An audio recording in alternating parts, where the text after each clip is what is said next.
de jeu pour les enfants est un endroit qui doit pouvoir évoluer au fur et à mesure de l'évolution de leurs besoins. En effet, à 2 ans, on ne joue pas comme on joue à 6 ans ni à 12 ans. Donc voilà pourquoi il est très important de créer un espace adaptable, facile à faire évoluer. Je vous propose d'en parler dans la suite de cette vidéo.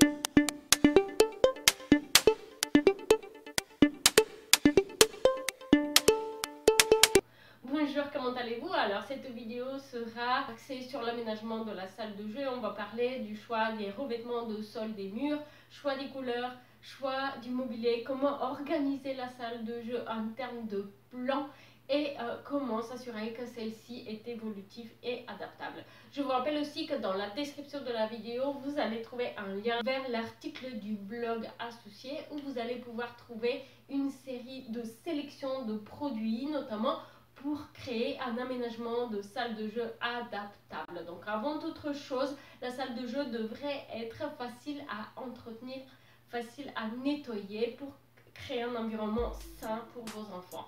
Il faut savoir que les enfants jouent souvent par terre et voilà pourquoi il est très important de choisir un revêtement de sol adapté. Et je vous encourage à privilégier les sols naturels, pas être nocifs pour la santé de vos enfants. Donc par exemple, vous pouvez choisir bien sûr un sol en bois, en parquet en bois massif, c'est sans doute la meilleure solution. Mais si vous cherchez une solution un petit peu moins coûteuse, je vous encourage à envisager par exemple le liège. Il existe maintenant des sols en liège, une pose clic comme les parquets flottants. Une solution excellente, notamment très agréable au toucher, naturelle et écologique. Il existe également des options de sol de liège verni qui est facile à entretenir et qui ne va pas tacher. Une autre option naturelle pour le revêtement de sol de la salle de jeu, c'est le linoléum. Attention à ne pas confondre le linoléum et le sol vinyle qui sont deux produits très différents. Le linoléum est un produit naturel à base de lin. Il existe également en option à pose clic. Il y a cette vidéo là sur la chaîne qui est un retour d'expérience.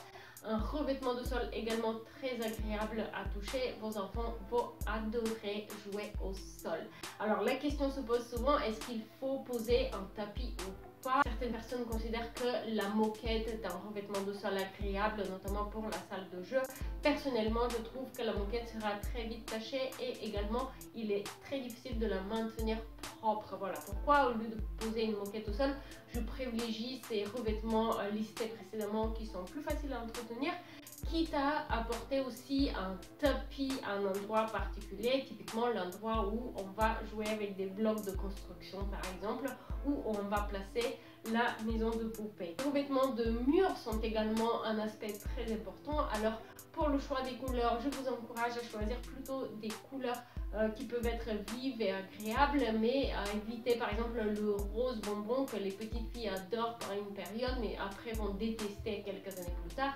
Choisissez par exemple des jaunes, des verts, etc., des oranges. Bien sûr, privilégiez les peintures lessivables. Mais il y a aussi les peintures à effet qui peuvent être très intéressantes dans une salle de jeu, comme par exemple la peinture magnétique ou la peinture sur laquelle on peut dessiner à la craie, c'est très intéressant.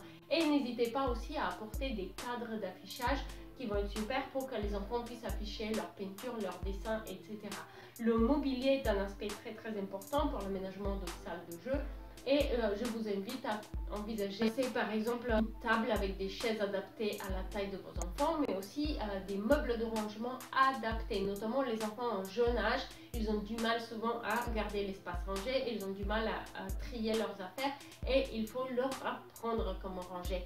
Voilà pourquoi les meubles avec un code couleur et avec des bacs de rangement qu'on peut enlever et remettre sont très adaptés pour l'aménagement d'une salle de jeu et permettent d'aider les enfants à apprendre à ranger. Dans la description de la vidéo, vous allez trouver le lien de l'article du blog avec la sélection de produits où vous pouvez notamment trouver un meuble de rangement avec des bacs de couleurs. Ça va être idéal pour l'aménagement d'une salle de jeu.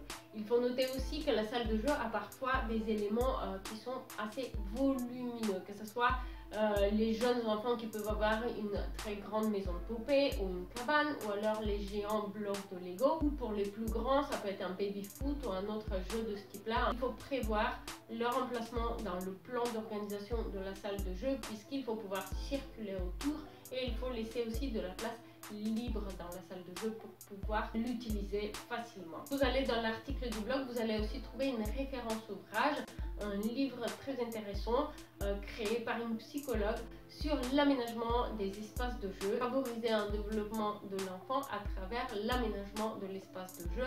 À l'origine, ce livre a été écrit, il me semble, pour l'aménagement des espaces de jeu dans les collectivités, mais il peut tout à fait être adapté également à l'aménagement d'une salle de jeu à la maison. Ce qui est important dans la salle de jeu, c'est de créer un espace facile à entretenir, facile à nettoyer et qui va être évolutif. Si vous avez apprécié cette vidéo, si c'est le cas, donnez-moi un petit coup de pouce bleu, abonnez-vous à la chaîne et je vous encourage également à visiter mon blog Logement éco-responsable, notamment si vous avez prévu des travaux de rénovation. Vous allez pouvoir télécharger la checklist de la rénovation pour débutants, un document qui va vous permettre de mener à bien vos travaux de rénovation en termes de planification et suivi de la réalisation avec le moins de difficultés possible. Je vous remercie et je vous dis à très bientôt en ligne.